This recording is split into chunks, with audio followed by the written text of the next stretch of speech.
د جناب نبی کریم صلی الله علیه وسلم صحابو کې یو صحابي دی،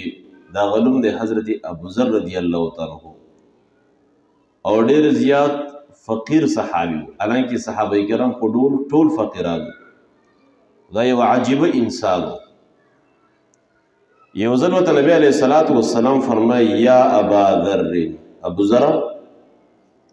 یو عمل د تخیمنه چې وقت پې کم لګي او الله جل شانه پې ثواب ډېر ورکوي، وی د الله حبیبه ضرور راته وښایه. جناب نبی کریم صلی الله علیه وسلم وفرمایل ابو ذر کله چې د کور نه په دې نیت باندې وځي جومات مسجد طرف ته چې زه به د قرآن مجید یو آیات زده کوم، خیر لک ان تصلي 100 رکعة، الله تبارک و تعالی به تا ته د دغه یو آیات د زده کولو په وجه باندې د 100 رکعاتو نفلونه زیات ثواب درکوي. الحمدلله. او بیا ورته ووایي حالانکه 100 رکعات نفل کول دا ولې آسان کار نه دی، موږ هغه 12 رکعاته چې کوم سنت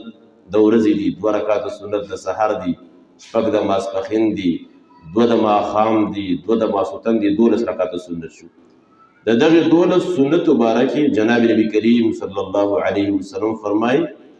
کوم کس چې دا پابندۍ سره کوي الله تبارک و تعالی به دې جنت کې ماڼۍ جوړه کړي، جنت کې به رب العالمین بنگله جوړه کړي. او بیا ورته وی ابو ذر چې کله د کور نه په دې نیت باندې ووتې چې زه د علم یو مسله زده کړم، یو مسله کې د اشکال دی، شک دی،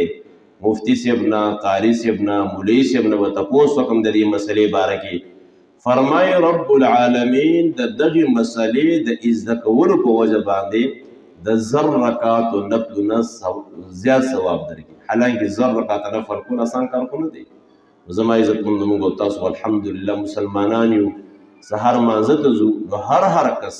په دې نیت باندې ځو چې زه به د قرآن مجید آیاتونه زده کوم او د علم مسله به زده کوم، نو خالی جولې به ځو انشاءالله او ډکې جولې به راځي.